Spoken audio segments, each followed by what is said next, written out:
Praise the Lord. परमेश्वराच्या नावाला धन्यवाद असू दे. त्याच्या नावाला सर्व आदर, महिमा, सन्मान सदा सर्व काळ असू दे. ही वेळ आहे परमेश्वराच्या वचनावरती मनन करण्याची ही वेळ आहे. आणि आजचा संदेश जो आहे त्याचं शीर्षक आहे परमेश्वराची आशा धरून राहणे. होप इन द लॉर्ड किंवा वेट अपॉन द लॉर्ड, तर असं सुद्धा त्याचं शीर्षक होऊ शकतं.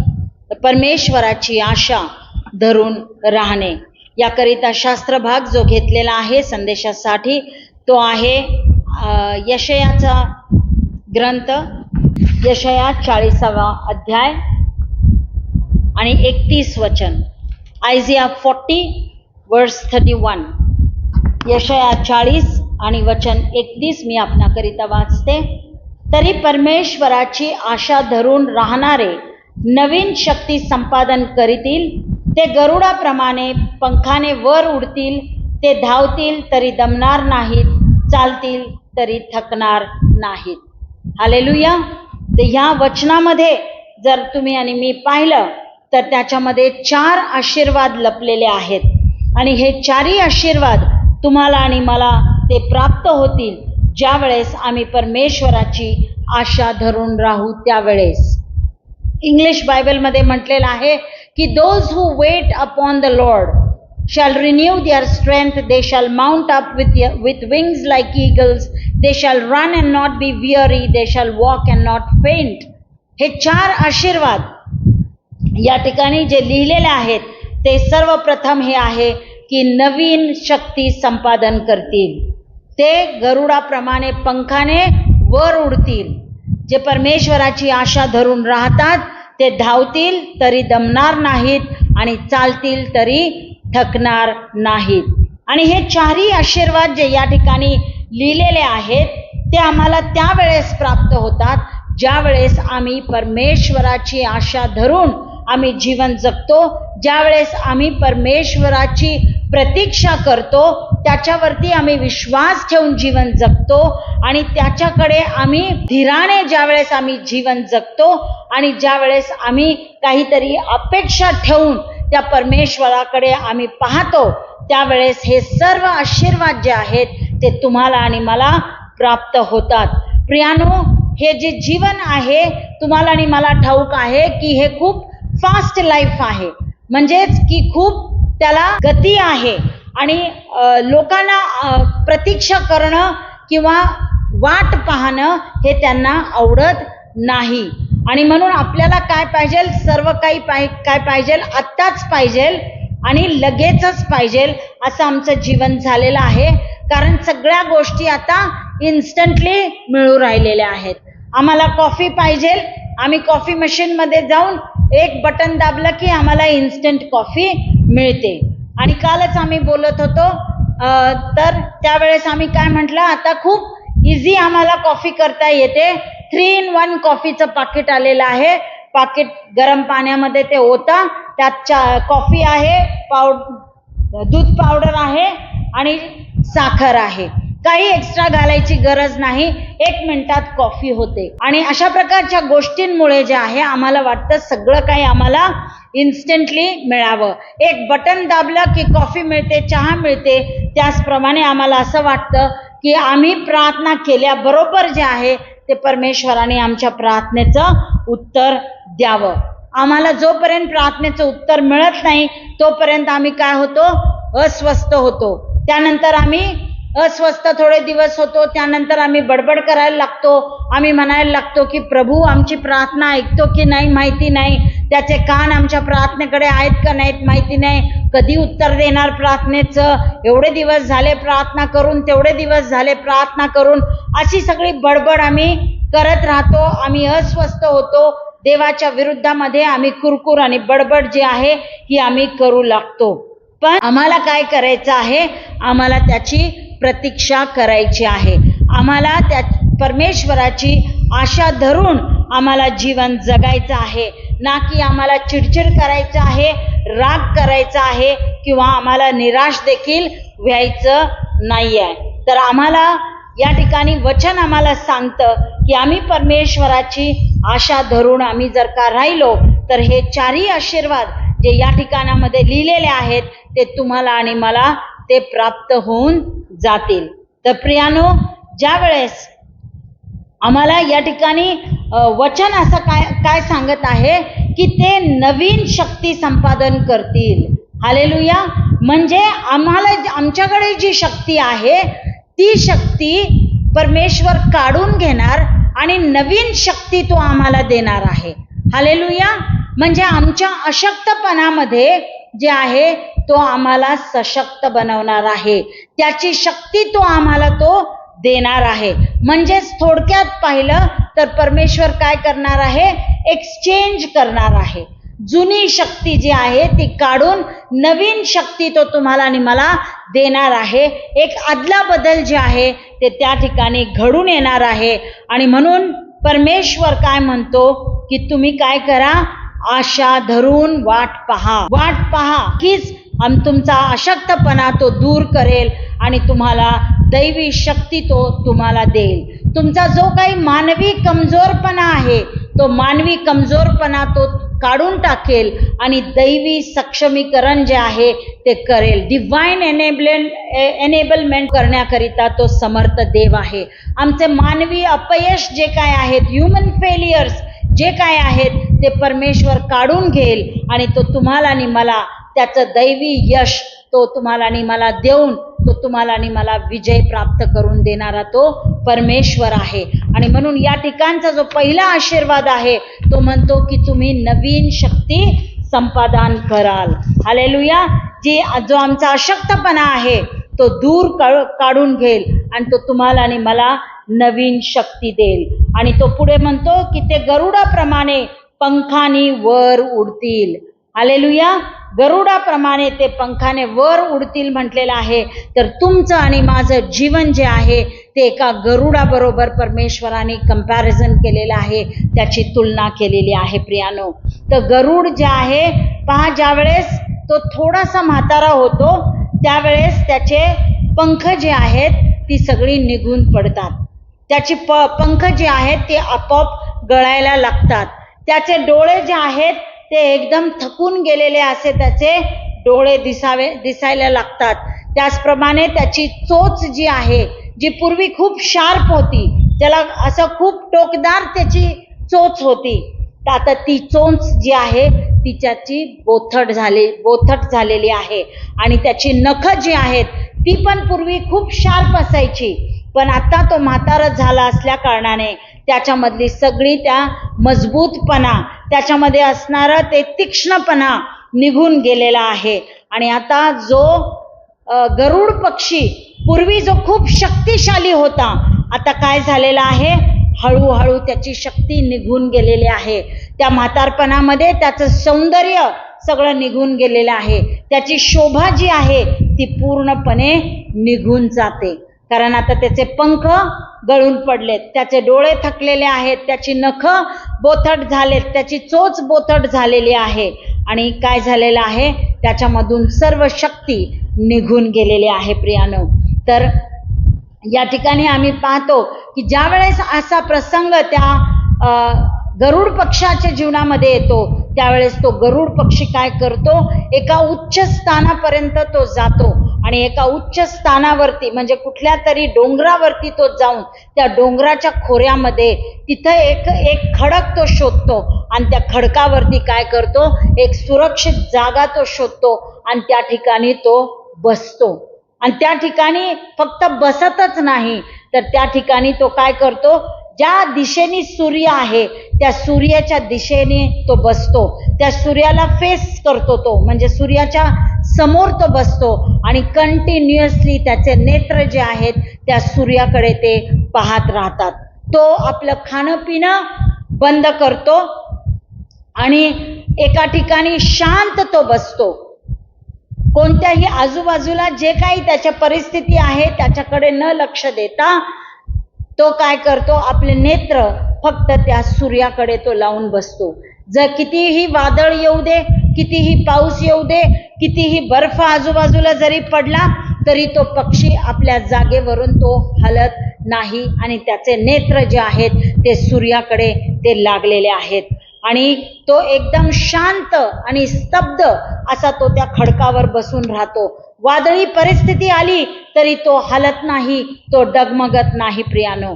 आणि असा तो दिवसेंदिवस आणि आठवड्याने आठवडे जो आहे तो असा एकाच ठिकाणी न हलता स्थिर बसून तो राहतो. आणि त्या समयामध्ये तो काहीही खात नाही, काहीही पीत नाही प्रियानो. जसं की जणू काय तो फास्टिंग करून, उपवास करून तो परमेश्वराची प्रतीक्षा करत आहे प्रियानो. आणि जसं तो सूर्य त्याच्या चेहऱ्यावरती पडू लागतो त्यावेळेस काय होतं, त्याच्यामधली जी कुरूपता आहे, त्याच्यामधलं जे अंधत्व आहे, बहिरपणा आहे, बोथटपणा आहे, तो काय होतो, हळूहळू हळूहळू तो सर्व निघून जातो. आणि त्यानंतर आम्हाला पाहायला मिळतं की हा जो गरुड पक्षी संपूर्णपणे तो आता नग्न अवस्थेत झालेला आहे. पण जरी तो पूर्णपणे नग्न अवस्थेमध्ये आला असेल तरी सुद्धा त्याचा अंत जो आहे तो होत नाही. तो गरुड पक्षी जो आहे तो हार मानत नाही, तो आशा धरून राहतो, तो प्रतीक्षा करत राहतो की हो एक ना एक दिवस काय होणार आहे, माझं नूतनीकरण होणार आहे, मला देव रिन्यू करणार आहे, मला देव नवीन करणार आहे. ही वाट पाहत तो बसतो, तो देवावरती आशा ठेवून तो बसतो प्रियानो. आणि तो उच्च ठिकाणी तो बसलेला आहे. आणि जसा तो उंच ठिकाणी बसलेला आहे प्रियानो, याचा अर्थ काय आहे की उंच ठिकाण जे आहे त्या उंच ठिकाणी आपण कोण आहे म्हणतो, परमेश्वर हा आहे. त्या आकाशामध्ये कोण आहे तर तो परमेश्वर आहे. जणू काय तो उंच ठिकाणी असा जाऊन बसलाय की तो खरोखरच परमेश्वराच्या फार जवळ आहे, तो खूपच स्वर्गाच्या जवळ, ख्रिस्ताच्या जवळ आहे. अशा प्रमाणे तो उंच ठिकाणी तो बसलेला आपल्याला पाहायला मिळतं. एक सुरक्षित जागा खडकावरती घेऊन तो त्या ठिकाणी बसलेला तुम्हाला आणि मला पाहायला मिळतं प्रियानो. तर हे चित्र जे आहे ते एका गरुडाचं चित्र मी तुमच्या समोर ठेवलेलं आहे प्रियानो. स्तोत्रकरिता काय म्हणतो ते आपण पाहूया. स्तोत्र 27 आणि वचन 5, Psalms 27 verse 5. कारण विपत्काली मला तो आपल्या मंडपात लपवून ठेवील, मला तो आपल्या डेऱ्याच्या गुप्तस्थळी ठेवील, तो मला खडकावर उचलून ठेवील. हालेलुया. या ठिकाणी परमेश्वर तुम्हाला आणि मला कसं त्याच्या मंडपात लपवून ठेवील आणि तो कसं त्याच्या गुप्तस्थळी तो तुम्हाला आणि मला ठेवील आणि कसं तो खडकावरती तो तुम्हाला आणि मला उचलून ठेवील, हे या स्तोत्रामध्ये म्हटलेलं आहे प्रियानो. तशाच प्रमाणे तुम्ही आणि मी, तुमचं आणि माझी तुलना जी आहे ती एका गरुडाबरोबर परमेश्वराने केलेली आहे. आणि तुम्ही आणि मी एक गरुड ख्रिस्ती म्हणून तुम्ही आणि मी सुद्धा आम्ही खडकावरती उभं असलं पाहिजे. आणि जो खडक तुमच्या आणि माझ्यासाठी कोण आहे तर तो खडक प्रभू येशू ख्रिस्त आहे. हालेलुया. म्हणूनच आपण म्हणतो Jesus is my rock. Hallelujah. Jesus is my rock of solvation. तो माझा तारण करणारा, तो माझा खडक आहे. म्हणून तो खडक तुमचा आणि माझा कोण आहे तर प्रभू येशू ख्रिस्त आहे. आणि तो खडक अगदी अस्थिर असा तो खडक आहे, तो न बदलणारा आहे, तो अढळ असा आहे, तो न हलणारा, न डगमगणारा असा तो खडक आहे. आणि प्रियानो, त्या खडकामध्ये जी फट आहे त्या फटामध्ये जे आहे ते तुम्हाला आणि मला तो लपवून ठेवतो. हालेलुया. आणि म्हणून वचन म्हटलेलं आहे की तो मला खडकावर उचलून ठेवील. हालेलुया. जो खडक प्रभू येशू ख्रिस्त आहे त्या खडकामध्ये त्यांनी तुम्हाला आणि मला काय केलेलं आहे, लपवून ठेवलेलं आहे. त्याचबरोबर स्तोत्र 40 आणि वचन 2 मध्ये वचन काय म्हणतं की नाशाच्या खाचेतून, दलदलीच्या चिखलातून त्याने मला वर काढिले, माझे पाय खडकावर ठेवले आणि माझी पावले त्यांनी स्थिर केलेली आहे. हालेलुया. त्या नाशाच्या खाचेतून म्हणजे तुम्ही आणि मी पापामध्ये होतो, तुम्ही आणि मी नाशाच्या वाटेने आम्ही चालत होतो, तर परमेश्वराने तुमच्या आणि माझ्यावरती दया केली. त्याचा एकुलता एक पुत्र प्रभू येशू ख्रिस्त याला त्यांनी पाठवलं की प्रभू येशू ख्रिस्ताने जे आहे तुम्हाला आणि मला वाचवावं, त्या नाशाच्या खाचेतून तुम्हाला आणि मला बाहेर काढावं, त्या दलदलीच्या चिखलामधून, त्या घाणेरड्या जीवनामधून त्याने तुम्हाला आणि मला वर काढावं आणि तुम्हाला आणि मला काय करावं, त्या खडकावरती तुम्हाला आणि मला त्यांनी स्थिर करावं. याकरिता परमेश्वराने तुमच्या आणि माझ्यावरती प्रभू येशूला पाठवून दया केलेली आहे. आणि त्या प्रभू येशू ख्रिस्ताला तुमच्या आणि माझ्यासाठी त्यांनी तो तारणाचा खडक बनवून पाठवलेला आहे. प्रियानो, तो प्रभू येशू ख्रिस्त तुमचा आणि माझा काय आहे, मजबूत पाया आहे. Jesus Christ is our firm foundation. आणि त्या प्रभू येशू ख्रिस्ताला म्हटलेला आहे की तो इस्रायलाचा तो खडक आहे. हालेलुया, इस्रायलाचा तो खडक आहे. आणि जो कोणी त्या खडकावरती बांधणी करेल तो कधीही अपयशी होणार नाही. प्रियानो, त्याचं जे काही बांधकाम आहे, जर आम्ही प्रभू येशू ख्रिस्तावरती बांधणी केली तर आमचं बांधकाम नक्कीच काय होणार आहे, मजबूत होणार आहे. जर फाउंडेशन मजबूत आहे तर त्याच्यावरती जे काय आम्ही बांधू ते देखील मजबूत होणार आहे. मग तुमच्या जीवनामध्ये जर आम्ही प्रभू येशू ख्रिस्त जर तुमचा आणि माझं मजबूत पाया आहे तर आमचं जीवन, आमच्या जीवनामध्ये, आपल्या जीवनामध्ये तुम्हाला आणि मला ती स्थिरता जी आहे ती मिळणार आहे. आत्ताच्या जीवनामध्ये आणि भावी जीवनामध्ये तुम्हाला आणि मला काय असणार आहे, स्थिरता असणार आहे, एक स्टेबिलिटी येणार आहे. का तर तुम्ही आणि मी प्रभू येशू ख्रिस्ताला आपला मजबूत पाया म्हणून स्वीकारलेला आहे. तो तुमचा आणि माझा उत्तम पाया आहे. तो तुमचं आणि माझं जीवन जर आपण त्या मजबूत पायावरती जर का आपण बांधलं तर तुमचं आणि माझं जीवन नक्कीच काय होणार आहे, मजबूत असं होणार आहे, स्थिर असं ते होणार आहे. आणि त्याचप्रमाणे आपल्याला पवित्र शास्त्र सांगतं की येशू ख्रिस्त जो आहे तो कोण आहे, आपला विश्वासाचा तो उत्पादक आहे आणि पूर्ण करणारा तो परमेश्वर आहे. इब्रिकरास पत्र याचा 12वा अध्याय आणि वचन 2 आपण वाचूया. इब्री 12 वचन 2. त्या ठिकाणी वचन काय आपल्याला सांगतं की प्रभू येशू ख्रिस्त कोण आहे आणि तुम्ही आणि मी काय केलं पाहिजे हे त्या ठिकाणी लिहिलेलं आहे. आपण आपल्या विश्वासाचा उत्पादक व पूर्ण करणारा येशू याच्याकडे पाहत असावे, जो आनंद त्याच्या पुढे होता त्याकरिता त्याने लज्जा तुच्छ मानून वधस्तंभ सहन केला आणि तो देवाच्या राजासनाच्या उजवीकडे बसला आहे. हालेलुया.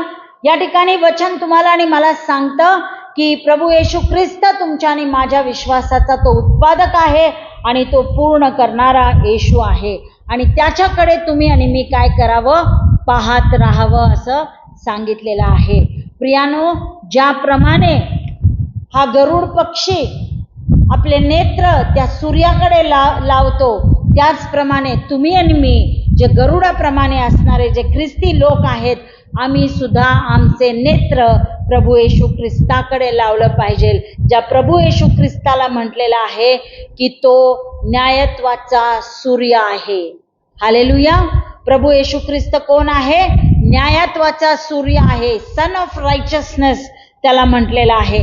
जर आपण मलाकी चॅप्टर 4 आणि वर्स 2 काढलं, मलाकीचं पुस्तक याचा 4था अध्याय आणि वचन 2.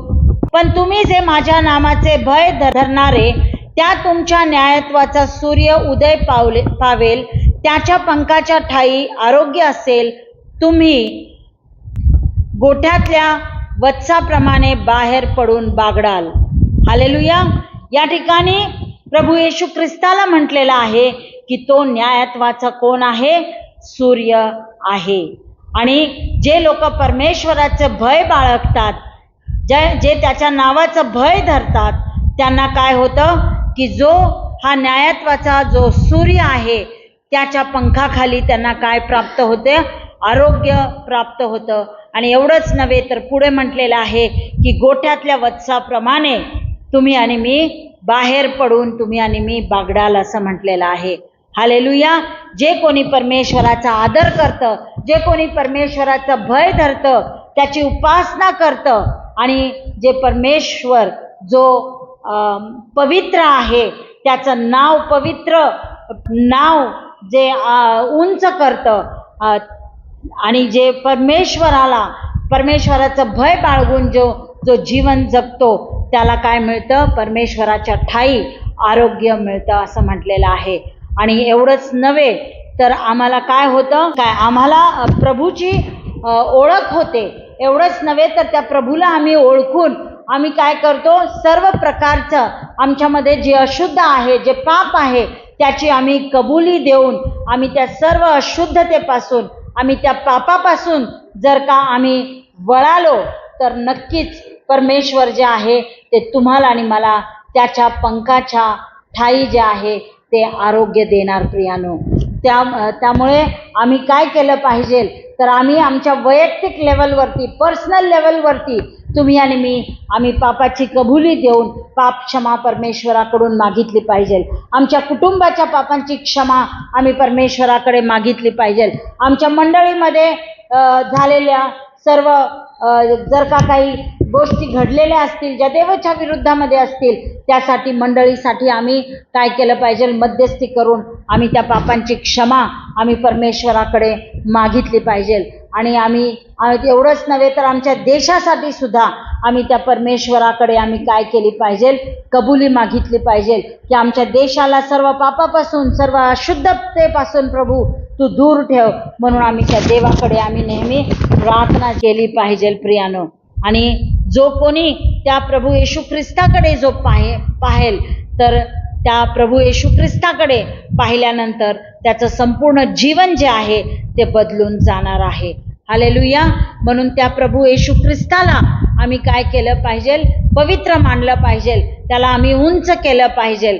आणि ज्या वेळेस त्याची उपस्थिती आमच्यामध्ये उतरून येते त्या वेळेस आम्ही म्हटलं पाहिजे की हे प्रभू येशू ख्रिस्ता, तू मला आशीर्वाद दिल्याशिवाय तू मला सोडू नको, नाही तर तू मला आशीर्वाद दिल्याशिवाय या ठिकाणावरून तू जाऊ नको.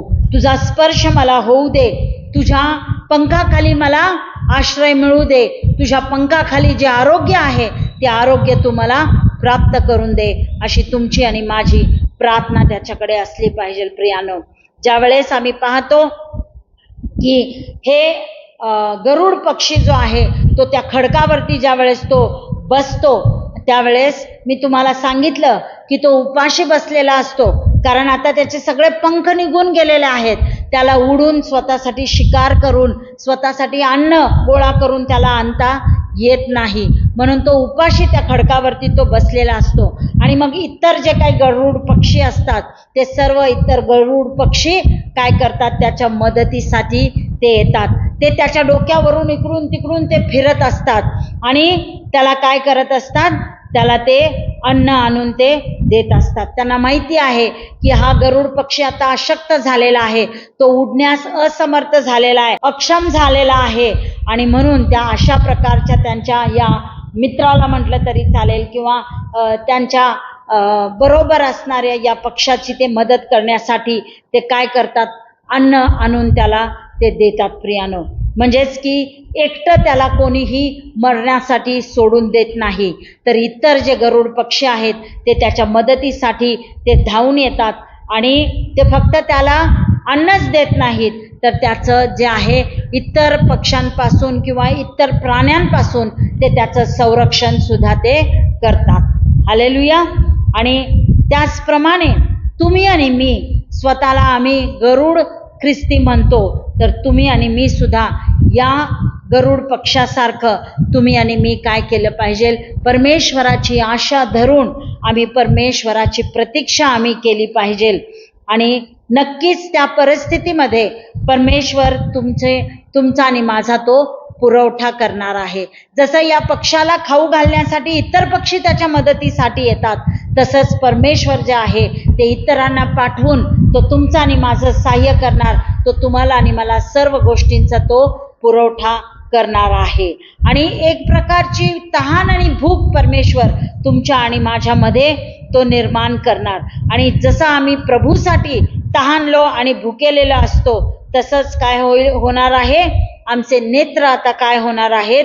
जे आम्ही त्याच्याकडे पाहत राहतो त्यावेळेस जे आहे ते काही गोष्टी परमेश्वर आम्हाला स्पष्ट दाखवतो, काही गोष्टी तो आम्हाला, देवाच्या गोष्टी तो आम्हाला प्रगट करून आम्हाला काय करतो? देवाचं जे गहन गोष्टी आहेत त्या तुमच्या आणि माझ्या तो दृष्टीस पाडतो. मग ज्या वेळेस आम्ही उपवास प्रार्थनेमध्ये बसतो, ज्या वेळेस आम्ही आमचे नेत्र त्या प्रभू येशू ख्रिस्ताकडे लावतो, ज्या वेळेस आम्ही त्या प्रभू परमेश्वराची आशा धरून ज्या वेळेस आम्ही त्याची वाट पाहतो, त्याची प्रतीक्षा करतो, त्यावेळेस परमेश्वर जे आहे ते तुम्हाला आणि मला त्या आत्मिक नेत्राच्या द्वारे काही त्याच्या ज्या गहन गोष्टी आहेत, त्याच्या ज्या गुप्त गोष्टी आहेत, त्याचं प्रगटीकरण जे आहे ते तुम्हाला आणि मला तो प्राप्त करून देतो प्रियानो. त्याचप्रमाणे जे देवाचं वचन आहे, ते देवाचं वचन जे जिवंत वचन आहे, देवाचं वचन जे सामर्थ्याने भरलेलं वचन आहे, ते वचन जे आहे ते एका खाद्याप्रमाणे, एका आत्मिक अन्नाप्रमाणे ते तुमच्या आणि माझ्या समोर ते येतं प्रियानो. आणि म्हणून ज्यावेळेस आम्ही फास्टिंगमध्ये बसतो, शारीरिकरित्या जरी आम्ही फास्टिंग केलं तरी देखील आम्हाला आत्मिक अन्न त्या परिस्थितीमध्ये परमेश्वर खाऊ घालतो आणि त्याच्याने तो आमची परमेश्वरासाठी असणारी भूक आणि तहान जो आहे तो मिटवतो प्रियानो. 1 कोरिंथकरासपत्र 1 कोरिंथियन्स याचा 10वा अध्याय आणि वचन 3 ते 4. त्या ठिकाणी पाऊल करिंथच्या मंडळीला काय सांगत आहे हे आपण पाहूया. 1 कोरिंथकरासपत्र याचा 10वा अध्याय वचन 3 ते 4. सर्वांनी एकाच प्रकारचे आध्यात्मिक अन्न सेवन केले आणि ते सर्व तेच आध्यात्मिक पाणी प्याले, कारण ते आपल्या मागे चालणाऱ्या आध्यात्मिक खडकातून पीत होते. तो खडक तर ख्रिस्त होता. या गोष्टींविषयी तुम्ही अजाण असावे अशी माझी इच्छा नाही. हालेलुया. या ठिकाणी म्हटलेलं आहे की जो खडक प्रभू येशू ख्रिस्त आहे त्याच्यापासून त्यांनी काय केलं होतं, आध्यात्मिक अन्न सेवन केलं होतं आणि आध्यात्मिक पाणी ते प्याले होते. आणि तुम्हाला आणि मला सुद्धा काय करायचं आहे, हेच करायचं आहे की आम्हाला देवाकडून, आम्हाला त्या परमेश्वराकडून काय करायचं आहे, हे आध्यात्मिक अन्न जे आहे त्याचा स्वीकार करायचा आहे. ते आध्यात्मिक अन्न आम्ही ग्रहण केल्यानंतर आमचा जो आत्मिक मनुष्य आहे, जो इनर मॅन आहे, जो स्पिरिच्युअल मॅन आहे, त्याला आम्ही काय करायचं आहे, सशक्त बनवायचं आहे. त्याला आम्हाला काय करायचं आहे, त्याची शक्ती वाढवायची आहे, त्याला आम्हाला बलवान करायचं आहे. मग आम्ही कशाने बलवान होणार, तर त्या आध्यात्मिक अन्नाने, म्हणजेच देवाच्या वचनाने जे आहे ते तुम्ही आणि मी काय होणार आहे, सशक्त होणार आहे. तुम्ही आणि मी सर्व शक्ती जी आहे ती आम्हाला त्या देवाच्या वचनामधून ती प्राप्त होणार आहे. पहा प्रियानो, या गरुड पक्षाकडे जर आपण गेलो तर हा गरुड पक्षी जे आहे ती प्रतीक्षा करत जो आहे तो त्या ठिकाणी तो खडकावरती बसलेला आहे. तो शारीरिकरित्या अशक्त झालेला आहे, तो उडू शकत नाही. इतर प्राणी आणि पक्षी त्याच्यावरती हल्ला करण्याकरिता ते येत आहेत. तशाच प्रकारचे आम्ही कमजोर ख्रिस्ती सुद्धा या जगामध्ये तुम्हाला आणि मला पाहायला मिळतील. जे कमजोर ख्रिस्ती आहेत, म्हणजे जे प्रार्थनामय जीवन जगत नाहीत, जे विश्वासाचं जीवन जगणारे जे ख्रिस्ती आहेत, जे फक्त नामधारी ख्रिस्ती आहेत, ते काय असतात, वीक ख्रिस्ती असतात. आणि त्यांना कमजोर ख्रिस्ती असं म्हटलेलं आहे प्रियानो, कारण त्यांच्यावरती सहजासहजी सैतान जे आहे तो अटॅक करतो. सहजासहजी जे आहे सैतान त्यांना भुरळ पाडतो, त्यांना पापामध्ये तो पाडतो. आणि वचन आपल्याला सांगतं की सैतान ज्या वेळेस येतो त्यावेळेस तो चोरी, घात आणि नाश करायसाठी तो येतो प्रियानो. आणि म्हणून त्याचं मेन टार्गेट कोण आहे, तर त्याचं मेन टार्गेट हे अशक्त असणारे ख्रिस्ती आहेत. तुम्हाला आणि मला अशा प्रकारचे अशक्त ख्रिस्ती बनायचं नाहीये, तर तुम्हाला आणि मला त्या गरुडाप्रमाणे ख्रिस्ती बनायचं आहे. जे ख्रिस्ती गरुडाप्रमाणे जे ख्रिस्ती बनलेले आहेत त्यांनी काय केलेलं आहे, ख्रिस्त जो त्यांचा मजबूत आहे त्या खडकावरती त्यांनी काय केलेलं आहे, स्थिर ते उभे आहेत. आणि ते आपले नेत्र जे आहेत ते त्या प्रभू येशू ख्रिस्तावरती, ज्याला सन ऑफ राईचसनेस म्हटलेला आहे, न्यायत्वाचा सूर्य म्हटलेला आहे, त्याच्याकडे ते आपले नेत्र लावून बसलेले आहेत. आणि जसं या गरुड पक्षाची मदत करण्यासाठी इतर पक्षी येतात, तसंच तुमची आणि माझी मदत करण्याकरिता इतर फेलो बिलिव्हर्स येतात प्रियानो. इतर विश्वासणारे भाऊ बहीण जे आहेत ते तुमच्या आणि माझ्या अशक्तपणामध्ये ते येऊन तुम्हाला आणि मला काय करतात? देवाचं वचन सांगतात, देवाच्या वचनाच्या द्वारे उत्तेजित करतात, देवाच्या वचनाच्या द्वारे तुमची आणि माझी ते पुनर्बांधणी करण्याचा प्रयत्न करतात. तुम्हाला आणि मला त्याच्याद्वारे काय मिळतं? बळ मिळतं. त्याच्याद्वारे तुम्हाला आणि मला काय मिळतं? देवाच्या वचनाच्या द्वारे तुम्हाला आणि मला जीवनशक्ती प्राप्त होते. आणि मग ज्यावेळेस आम्ही आत्मिकरित्या सशक्त होतो, त्यावेळेस कोणत्याही गोष्टीमुळे तुमचा आणि माझा नाश होत नाही. ज्यावेळेस आम्ही आत्मिकरित्या आम्ही सशक्त असतो, त्यावेळेस सैतान देखील आमचं काहीही बिगाड करू शकत नाही, काहीही वाईट तो आमच्या जीवनामध्ये तो करू शकत नाही, कारण आम्ही आमच्या आत्मिक मनुष्याला आम्ही बलवान केलेलं आहे. देवाचं वचन तुम्ही आणि मी खाल्लेलं आहे, पिलेलं आहे, आणि आमच्या आत्मिक मनुष्याला आम्ही स्ट्रॉंग असं ते बनवलेलं आहे. आणि प्रियानो, आम्हाला काय पाहायला मिळतं? नंतर आम्हाला हे पाहायला मिळतं की हा गरुड पक्षी एके दिवशी काय होतं? त्याच्यावरती नवीन पंख यायला लागतात, नवीन पंख यायला लागतात. त्याची जी चोच जी बोथट झालेली असते, आता ती पुन्हा शार्प होते. आणि त्याची नख ती सुद्धा काय झालेली असतात? ती नख सुद्धा तुटून गेलेली असतात, पण आता ती नख काय झालेली आहेत? पुन्हा वाढू लागतात. ती पुन्हा काय होतात? तीक्ष्ण होतात, पुन्हा शार्प होतात. त्याची नजर जी आहे ती जी थकलेली अशी नजर होती, त्याची नजर आता काय झालेली आहे? त्याची दृष्टी जी गेलेली होती ती पुन्हा आलेली आहे, तीक्ष्ण दृष्टी त्याची झालेली आहे. आणि तो आता पूर्वीसारखा अशक्त राहिलेला नाही आहे, तर तो पूर्वीसारखा काय झालेला आहे? सशक्त झालेला आहे. जे त्याचं वैभव निघून गेलेलं आहे, ते वैभव आता पूर्णपणे त्याला नवीन वैभव त्याला प्राप्त झालेला आहे. आणि पूर्वीपेक्षा अतिशय तो सुंदर आणि प्रतिष्ठित असा, एकदम डिग्निफाईड असं ते गरुड पक्षी तो दिसू लागतो प्रियानो. अशा प्रकारची अदलाबदल त्याच्या जीवनामध्ये परमेश्वर घडवून आणतो. त्याचा सर्व अशक्तपणा त्यांनी काढून घेतला, त्याचं सर्व काही अंधत्व त्यांनी काढून घेतलं, त्याचं बहिरेपण त्यांनी काढून घेतलं.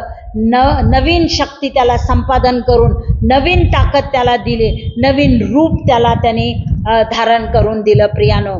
तर प्रियानो, वचन तुम्हाला आणि मला सांगतं, स्तोत्र संहिता 103 आणि वचन 5 मध्ये म्हटलेलं आहे, Psalms 103 verse 5, तो तुझे आयुष्य उत्तम पदार्थाने तृप्त करीतो, म्हणून तुझे तारुण्य गरुडाप्रमाणे नवे होते. हालेलुया. वचन आम्हाला काय सांगतं की उत्तम पदार्थाने परमेश्वराने तुम्हाला आणि मला, तुमचं आणि माझं आयुष्य काय केलेलं आहे? तृप्त केलेलं आहे. आणि आमचं तारुण्य जे आहे ते कसं? एका गरुडाप्रमाणे ते नवीन होते. हालेलुया. तेच यशायाच्या ग्रंथामध्ये लिहिलेलं पाहायला मिळतं की तो म्हणतो की मी तुम्हाला नवीन शक्ती काय करेन? संपादन करेन. जसं गरुड पक्षाचं नवीनीकरण होतं, तसंच नवीनीकरण परमेश्वर तुमच्या आणि माझ्या जीवनामध्ये तो आणतो प्रियानो. आणि म्हणून तुम्हाला आणि मला काय करायचं आहे? त्या प्रभू येशू ख्रिस्ताला तुम्ही आणि मी एक खडक म्हणून तुम्ही आणि मी त्याचा स्वीकार केला पाहिजे. त्या खडकावरती, त्या फर्म फाउंडेशनवरती, त्या मजबूत पायावरती तुम्हाला आणि मला उभं राहायचं आहे. आणि सतत आमचे नेत्र त्या प्रभू येशू ख्रिस्ताकडे आम्ही लावलं पाहिजे. आमचे कान जे आहेत ते त्या प्रभू येशू ख्रिस्ताची वाणी ऐकण्याकरिता आम्ही लावले पाहिजे. त्या पवित्र आत्म्याची वाणी तुम्ही आणि मी ऐकली पाहिजे. आणि जसा वारा येतो, तर वाऱ्याची तुलना पवित्र शास्त्र आत्म्याबरोबर केलेली आहे. तर तो गरुड पक्षी सुद्धा आपलं कान काय करतो? त्या वाऱ्याच्या दिशेने तो लावतो, त्या वाऱ्याच्या वेगाकडे तो आपले कान काय करतो? लावतो. तशाच प्रकारे तुम्ही आणि मी काय केलं पाहिजे? त्या पवित्र आत्मा ज्यावेळेस चालून येतो, त्यावेळेस आमचे कान त्या पवित्र आत्म्याच्या आवाजाकडे असणं गरजेचं आहे प्रियानो. आणि ज्या वेळेस एक सुसाटाचा वारा येतो, त्यावेळेस काय करतो? त्या क्षणाला हा गरुड पक्षी काय करतो? खूप मोठ्याने रडतो, ओरडतो, खूप मोठ्याने एक आरोळी मारतो, एक विजयाचा आक्रोश तो करतो आणि काय करतो, उंच झेप घेऊन त्या वारा बरोबर तो काय करतो, हवेमध्ये तो पुन्हा उडायला चालू करतो. प्रियानो, तशाच प्रकारे तुम्ही आणि मी जे गरुड ख्रिस्ती आहोत, आम्ही काय केलं पाहिजे, त्या पवित्र आत्म्याकडे तुमचे आणि माझे त्याच्या वाणीकडे कान लागले पाहिजेत. एवढंच नव्हे तर त्या पवित्र आत्म्याच्या परफेक्ट टायमिंग्समध्ये, त्याच्या योग्य वेळेमध्ये तुम्ही आणि मी काय केलं पाहिजे, त्या पवित्र आत्म्याचा आम्ही अनुभव घेतला पाहिजे. आणि तुम्ही आणि मी त्या पवित्र आत्म्याबरोबर तुम्ही आणि मी काय केलं पाहिजे, त्या अनॉइंटिंगमध्ये, त्या पवित्र आत्म्याच्या उपस्थितीमध्ये तुम्ही आणि मी पूर्णपणे जे आहे ते आम्ही त्याच्यामध्ये आम्ही काय केलं पाहिजे, स्वतःला आम्ही त्याच्यामध्ये इमर्स करून घेतलं पाहिजे. या अशा प्रकारे जे आहे तुमचं आणि माझं जीवन जे आहे ते अशा या गरुड पक्षाप्रमाणे असणं गरजेचं आहे. प्रियानो, आणि हा गरुड पक्षी जो आहे हा जशा प्रकारे प्रतीक्षा करत बसतो, तशाच प्रकारची प्रतीक्षा करणं तुम्ही आणि मी आपल्या जीवनामध्ये शिकलं पाहिजे. आम्ही म्हटलं पाहिजे, परमेश्वरा ती सहनशीलता तू आम्हाला दे, ती प्रतीक्षा करण्याकरिता, त्या धीराने तुझी वाट पाहण्याकरिता तू आमचं काय कर, सहाय्य कर. आणि किती जरी परीक्षा आमच्या जीवनामध्ये आल्या, किती जरी वाईट प्रसंग आमच्या जीवनामध्ये आलं, सहनशीलतेच्या पलीकडे जर का काही परीक्षा आणि जर का प्रसंग आमच्या जीवनामध्ये आले, तरी देखील आम्ही काय केलं पाहिजे, आम्ही विश्वासामध्ये स्थिर राहिलं पाहिजे आणि त्या परमेश्वरावरती आम्ही आशा धरून आम्ही जीवन जगलं पाहिजे. आणि अशा प्रकारे ज्या वेळेस आम्ही प्रतीक्षा करतो, त्यावेळेस परमेश्वर काय करतो, तुमच्या आणि माझ्या जीवनाला तो आकार देतो. तो तुमचं आणि माझं या प्रतीक्षेच्या समयामध्ये, या वेटिंग पिरियडमध्ये काय करतो, तुमचा आणि माझा विश्वास त्याच्यावरचा जो आहे तो वाढवतो. जी आशा तुम्ही आणि मी त्याच्यावरती धरून आम्ही राहिलेलो आहे, ती आशा जी आहे ते वाढवतो. म्हणजे आम्ही होपलेस होत नाही त्या प्रसंगामध्ये, तर तुम्हाला आणि मला काय होतं, त्याच्यावरती आशा ठेवून जगण्याकरिता तो तुम्हाला आणि मला शिकवतो. प्रियानो, आणि त्याचप्रमाणे वचन आपल्याला सांगतं की आम्ही काय करणार आहे, आम्ही आमची जी ताकद आहे तो नवी करणार आहे.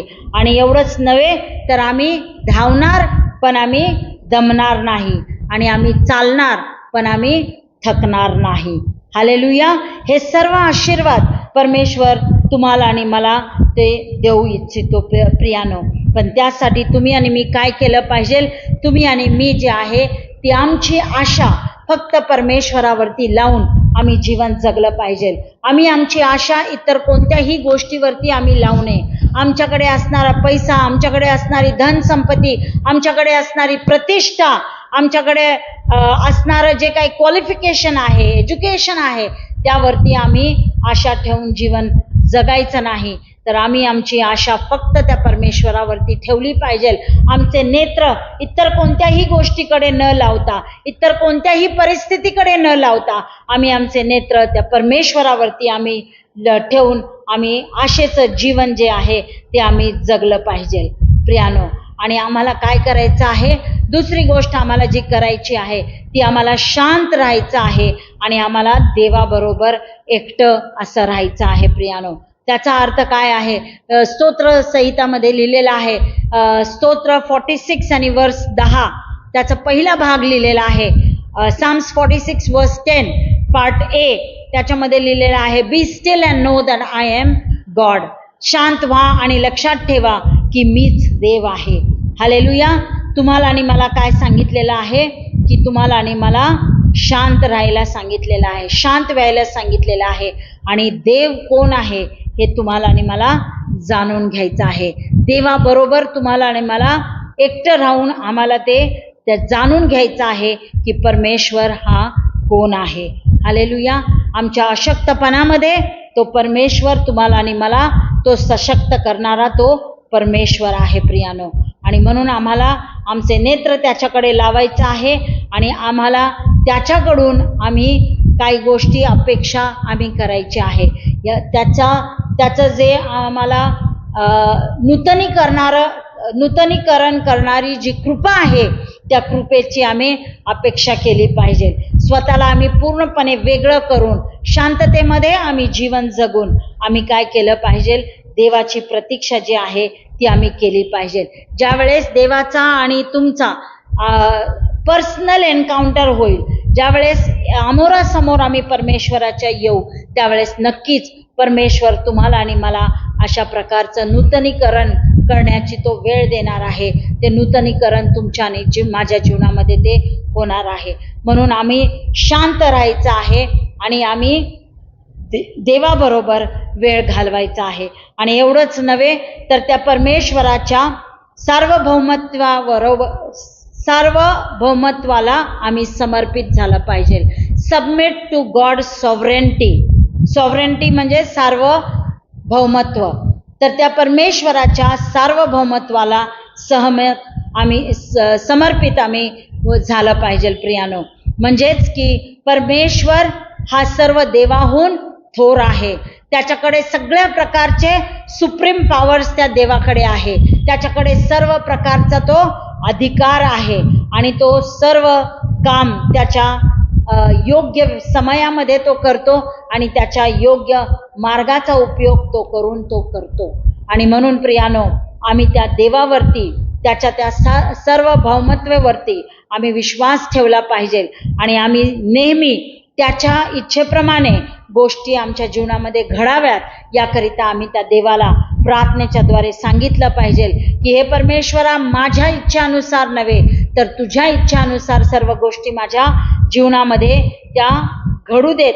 म्हणून आम्ही त्या देवाजवळ सतत आम्ही प्रार्थना केली पाहिजे. काही पक्षी असतात जे उडू शकत नाहीत. ते पक्षी काय असतात, फक्त जमिनीवरतीच ते चालतात. तुम्हाला माहिती आहे, बदकाला जर आपण पाहिलं, डक्स काय करतात, फक्त जमिनीवरती चालतात. जर ते उडले तरी थोड्याशा उंच, जमिनीपासून थोडंसं उंच ते उडू शकतात. किंवा कोंबड्या आहेत त्या थोडंसं उंच उडू शकतात. पण गरुडाप्रमाणे ते आकाशामध्ये उंच भरारी जे आहेत ते मारू शकत नाहीत. जे पक्षी उडू शकत नाहीत, जे पक्षी फक्त जमिनीवरतीच राहतात, ते फक्त काय करतात, खूप आवाज करत असतात. म्हणून आपण कोंबडी कशी आवाज करते आपण पाहतो आणि बदक कसे आवाज करतात ते देखील आपण पाहिलेलं आहे. हे जे पण ते गरुड पक्षी जे आहेत त्यांच्यासारखं ते उडू शकत नाहीत प्रियानो. म्हणून आम्हाला काय तशा प्रकारचे पक्षी बनायचे नाहीत जे जमिनीवरती राहतील आणि पुष्कळ आवाज करतील.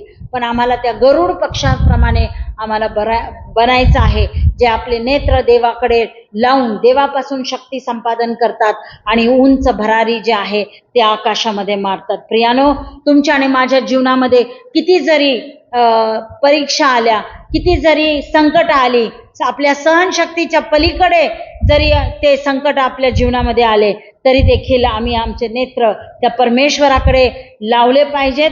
आणि परमेश्वर जर का आमच्या जीवनामध्ये जर परीक्षा आणत आहे, जर का आमच्या जीवनामध्ये कठीण परिस्थिती आली, तरी देखील काही हरकत नाही. आम्ही आमच्या विश्वासामध्ये कधीही डगमगलं नाही पाहिजे. विश्वासामधून आम्ही कधीही माघार गेलं नाही पाहिजे. तर देवाची योजना आमच्या जीवनामध्ये काय आहे हे तुम्ही आणि मी जाणून घेतलं पाहिजे. कारण त्या कठीण परिस्थितीमधून तुम्हाला आणि मला बाहेर काढणारा परमेश्वर आहे. त्या परमेश्वराच्या गौरवाकरिता तो तुम्हाला आणि मला त्या परिस्थितीमध्ये तो राहू देत नाही, तर त्या परिस्थितीमधून तो तुम्हाला आणि मला बाहेर काढतो. आणि फक्त काढत नाही, तर तुम्हाला आणि मला तो शक्ती देऊन, त्याची शक्ती देऊन तो तुम्हाला आणि मला सशक्त करतो आणि तो तुमच्या आणि माझ्या जीवनाला आकार देतो. तुमच्या आणि माझ्या जीवनामध्ये त्याला न आवडणाऱ्या ज्या गोष्टी आहेत, अनावश्यक ज्या गोष्टी आहेत, त्या सर्व गोष्टी तो आमच्या जीवनामधून तो काढून टाकतो आणि आमच्या जीवनाला तो आकार देतो.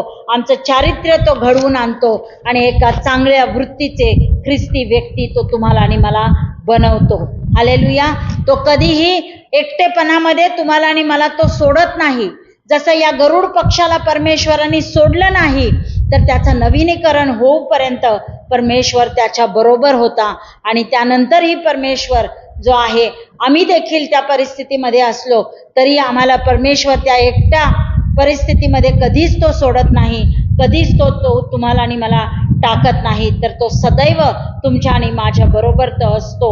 प्रियानो, जरी आम्ही त्या संकटामधून बाहेर पडलो आणि पुन्हा आम्ही सशक्त झालो, पुन्हा आम्हाला नवीन शक्ती संपादन झाली, तरी देखील परमेश्वर कधीही सोडत नाही, कधीही टाकत नाही. आमच्या शेवटच्या श्वासापर्यंत तो तुमच्या आणि माझ्या बरोबर तो आहे. आणि तिथून पुढे ज्यावेळेस तुम्हाला आणि मला मृत्यूनंतर ज्यावेळेस आम्हाला सार्वकालिक जीवन प्राप्त होईल, त्यावेळेस देखील परमेश्वर तुमच्या आणि माझ्या बरोबर तो असणार आहे. आणि म्हणून तुम्हाला आणि मला आज या वचनातून हेच शिकायचं आहे की तुम्हाला आणि मला त्या परमेश्वराची आशा धरून तुम्हाला आणि मला जीवन जगायचं आहे. त्या परमेश्वराची प्रतीक्षा करायची आहे. त्या संकटामध्ये, त्या अशक्तपणामध्ये आम्ही आमचे नेत्र त्याच्याकडे लावून जीवन जगायचं आहे. आणि विश्वासाचे पंख जे आहेत ते तुम्ही आणि मी पसरूया. त्या वादळांवरती उंच भरारी मारून तुम्ही आणि मी उडूया आणि त्या येशूच्या प्रेमामध्ये तुम्ही आणि मी पडूया. प्रियानो, आणि देव करो हे वचन जे आहे ते तुम्हा सर्वांसाठी आशीर्वादाचं ठरो. देव करो तुमचं मन, तुमचं अंतकरण परमेश्वर आज स्पर्श करो आणि एका गरुडाप्रमाणे तुमचं जीवन बनो, जेणेकरून या ठिकाणी यशायाने लिहिलेले जे काही 4 आशीर्वाद आहेत या वचनामध्ये, यशया 40:31 मधले सर्व आशीर्वाद तुमच्या जीवनामध्ये उतरून येऊ. परमेश्वर तुम्हा सर्वांना आशीर्वाद करो. आपण या वचनाकरिता देवाला धन्यवाद देऊ. आपण प्रार्थना करू. स्वर्गीय प्रेमळ पित्या, आम्ही तुझ्या नावाला धन्यवाद देतो. आम्ही तुझा आभार आणि उपकार मानतो बापा. आज तुझ्या वचनाच्या द्वारे बापा तू तुझ्या प्रिय लोकांशी तू बोललेला आहेस. तुझ्या नावाला मी धन्यवाद देते. प्रभू दयाळू परमेश्वरा, यशया 40:31 मध्ये प्रभू परमेश्वरा जे काही तू 4 आशीर्वाद तू या ठिकाणी लिहिलेले आहेस ते सर्व आशीर्वाद प्रभू आम्ही आज आमच्या जीवनामध्ये स्वीकारतो. एका गरुडाचं जीवन कशाप्रमाणे असतं बापा, त्याची तुलना प्रभू तू एका ख्रिस्ती व्यक्ती बरोबर केलेली आहेस. आणि प्रभू ती तुलना कशी आहे ते आज तू आम्हाला तुझ्या वचनामधून समजावून दिलेलं आहेस. म्हणून तुझ्या नावाला आम्ही धन्यवाद देतो. प्रभू त्या गरुड पक्षाप्रमाणे प्रभू तू आम्हाला नवीन शक्ती संपादन करण्याकरिता प्रभू तू आम्हाला आशीर्वादित कर, अशी मी तुला विनंती करीते. प्रभू दयाळू परमेश्वरा, प्रभू आम्ही त्या गरुड पक्षाप्रमाणे आकाशामध्ये प्रभू उंच भरारी मारावी. नेहमी प्रभू आम्ही आमच्या अशक्तपणामध्ये, आमच्या वाईट प्रसंगामध्ये, आमच्या एकटेपणामध्ये आम्ही आमचे नेत्र प्रभू तुझकडे लावावेत. तुझपासून आम्ही सहाय्य मागावं. तुझपासून प्रभू आमच्या अशक्तपणामध्ये तुझपासून आम्ही शक्ती मागावी. याकरिता प्रभू तू आमचं सहाय्य कर. जसं तो गरुड पक्षी प्रतीक्षा करत बापा त्या खडकावर बसतो, तसं प्रभू जो ख्रिस्त आमचा खडक आहे त्याच्यावरती प्रभू आम्ही आशा ठेवून चालणारे लोक प्रभू तू आम्हाला बनव बापा. आणि प्रभू दयाळू परमेश्वरा, आमचा सर्व प्रभू मानवी अशक्तपणा प्रभू तू दूर कर बापा. आणि प्रभू तुझी दैवी शक्ती तू आम्हाला देऊन आशीर्वादित कर, अशी मी तुझजवळ विनंती करीते बापा. जे काही प्रभू आमच्यामध्ये असणारं जे काही अपयश आहे ते सर्व अपयश प्रभू तू दूर कर आणि दैवी यशस्वीपणा बापा यशस्वी होण्याचा प्रभू तू अधिकार आम्हाला दे. आणि प्रभू दयाळू परमेश्वरा तू आम्हाला विजय प्राप्त करून दे, अशी मी तुझजवळ आग्रहाची आणि कळकळीची विनंती करीते. प्रभू दयाळू परमेश्वरा, या गरुड पक्षाप्रमाणे बापा तू आमचं जीवन बापा तू अशा पद्धतीने बनव की नेहमी प्रभू आम्ही आमचे नेत्र तुझकडे लावावेत, आमचे कान त्या पवित्र आत्म्याच्या आवाजाकडे लावावेत बापा. जो सॉफ्ट व्हॉइस आणि प्रभू जो सौम्य आवाज त्या पवित्र आत्म्याचा आहे बापा, तो प्रभू हळू आवाज आणि सौम्य आवाज आम्ही नेहमी तो ऐकावा बापा. आणि त्या पवित्र आत्म्याला आमचं जीवन प्रभू आम्ही समर्पित करून जीवन जगावं. याकरिता प्रभू तू आमचं सहाय्य कर, अशी मी तुझजवळ आग्रहाची कळकळीची विनंती करते. तुझ्या या पवित्र वचनामधून प्रभू जे काही तू आम्हाला शिकवलंस बाप्पा, ते आमच्या मनामध्ये अंतःकरणामध्ये रुजू दे बाप्पा. आणि प्रभू आम्ही वचन ऐकणारे नव्हे तर त्या वचनानुसार वागणारे, चालणारे, बोलणारे असे लोक तू आम्हाला बनव, अशी मी तुझजवळ विनंती करते. पुन्हा एक वार तुझ्या वचनाबद्दल बाप्पा तुझ्या नावाला धन्यवाद देते. तुझं वचन सांगण्याकरिता तुझी दया, तुझी कृपा तू मजवरती केलीस, त्याबद्दल तुझ्या नावाला धन्यवाद देते. येशूच्या नावात प्रार्थना केली म्हणून तू ऐक पित्या. आमेन, आमेन, आमेन.